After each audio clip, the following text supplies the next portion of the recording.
jauh lebih banyak manfaatnya dari mudaratnya. Tapi mudaratnya ini mengerikan. Jadi kalau Anda gagal, Assalamualaikum warahmatullahi wabarakatuh. Teman-teman, video ini saya bahas tong kosong nyaring bunyinya.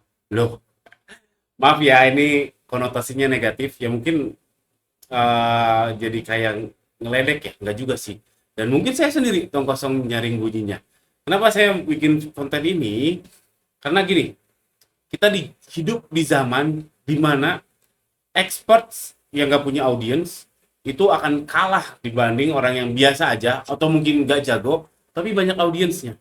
Jadi kebenaran itu kita hidup di zaman dimana kebenaran jatuh kepada popularitas. Jadi mungkin saja nih simpelnya ya, ada profesor dia bisa menemukan suatu obat yang benar gitu, yang bagus, tapi dia nggak publish paper, dia nggak publish kemana-mana, ya nggak dianggap benar.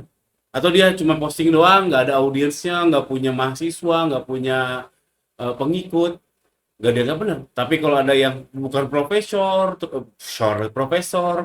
tapi ngomongnya bagus, audiensnya banyak, lucu pula, kontroversial, banyak followersnya, itu dianggap benar. Jadi itu fakta.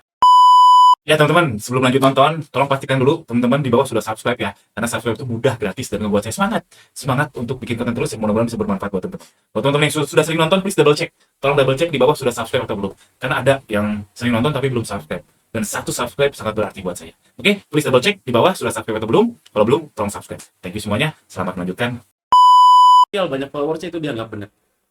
Jadi itu fakta real bahwa kita hidup di zaman itu, dimana expert yang nggak punya audiens mungkin nggak dianggap lebih benar ketimbang orang yang biasa aja atau mungkin nggak jago tapi banyak audiensnya. Yang bagus tentu experts dan banyak audiensnya. Ya itulah faktanya, real. Dan saya di sini pun belum tentu expert. Saya ya belum tentu expert, tapi alhamdulillah ada audiensnya dengan subscriber. Ya sekarang kalau video ini diupload cuma 40.000. Kalau teman-teman belum subscribe, lah subscribe dulu. Oke? Jadi kita dihidup di mana benar adalah populer. Alias ketika itu populer itu adalah benar. Nah, hati-hati soal penggunaan AI. Jadi AI itu kan ke statistik. Ya, AI itu kalau simpelnya ya, mohon maaf jika ada yang tersinggung, AI itu adalah statistik yang lebih mutakhir. Mohon maaf jika ada yang tersinggung, karena pernah ada yang tersinggung.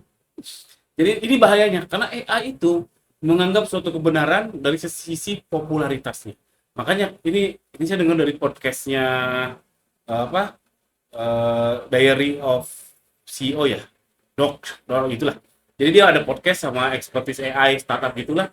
Jadi ternyata kalau kita simpelnya ya generative AI kayak ChatGPT, ternyata hasil yang di-generate kalau kita tanyanya di Indonesia sama misalkan di Malaysia akan berbeda kebenaran menurut AI-nya.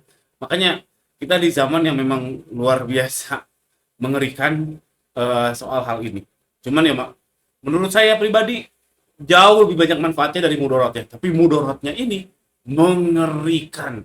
Jadi kalau Anda gagal, itu bisa bahaya. Kalau Anda tidak bisa membentengi diri Anda, membentengi keluarga Anda, itu bisa bahaya. Tapi manfaatnya luar biasa. Cuman mudaratnya ini meskipun sedikit, tapi luar biasa mengerikan.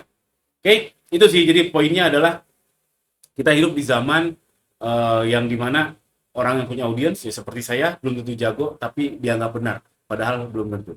Itulah kenapa saya ngadain namanya Kutu Kupret. Nah, Kutu Kupret itu apa? Kutu Kupret itu singkatan dari kumpul tematik praktek. Jadi awalnya dari kumpul-kumpul di Bandung, para seller Bandung yang di komunitas MBGR, saya lihat nih banyak kebutuhan tentang ya tentang teknis lah, misalkan tentang iklan, tentang apa.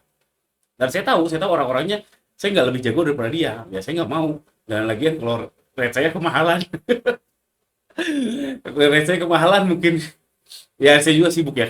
Kenapa rate saya mahal? Ya mungkin karena saya banyak ini itu. Dan sedangkan ada yang jago, dia nggak punya audiens, ya mungkin lebih lenggang. Itulah kenapa saya ngadain Kutu Kupret, kumpul tematik praktek nih. Contohnya per video ini dibuat ada insyaallah Kutu Kupret volume 7, kumpul praktek. Itu di pra-eventnya Bandung Lautan Seller. Jadi ini insyaallah expert dan dia lebih jago daripada saya. Dan harganya murah dalam tanda kutip. Karena tidak terkenal. Jadi expert tapi tidak terkenal jadinya murah. Itu real banget teman-teman. Makanya ini saya ngadain ini, menginisiasi ini buat yang di Bandung ya harusnya tertarik sih, karena ilmu yang jutaan dibawakan oleh bukan influencer, sehingga teman-teman bisa mengakses ilmu itu lebih murah. Kenapa harus bayar? Masalah fairness aja teman-teman. Jadi ya pembicara-pembicara atau fasilitator di Kutu Kupret ini ya mengeluangkan waktu, dia bikin slide, terus dia juga pasti riset dulu, nggak mungkin dia sekonyong-konyong ngomong aja, nggak mungkin, pasti dia riset dulu, butuh waktu, ya masalah fairness aja. Jadinya ada insentif yang harus dia terima, itu masalah fair. Tapi jujur aja pasti murah. Kenapa ya tadi pembicara-pembicara Kutu Kupret yang udah volume 7 rata-rata yang nggak punya audiens, yang rate-nya masih murah. Ada juga sih yang kemarin Om Black ya, dia afiliator dan rate-nya besar, audiensnya sudah banyak. Oke, itu aja intinya teman-teman.